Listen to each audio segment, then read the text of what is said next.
Welcome to VTV Today. I'm Brianna, your host this week, so open up your ears for some upcoming Vandy news.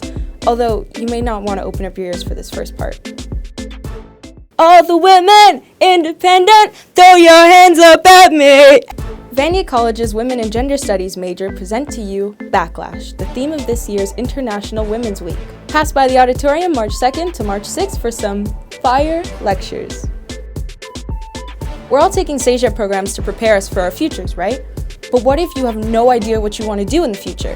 Fear not! Vandy has career workshops that you can attend to help you with job searches, resume building, and career exploration.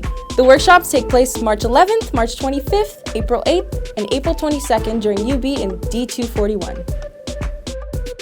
Midterm Break is happening the week of March 16th, so say hello to sleeping in, binge watching your favorite series, and... Wait, what? Studying? I mean, yeah, you're right. Midterm break is also known as a study break, but I always thought it meant a break from studying.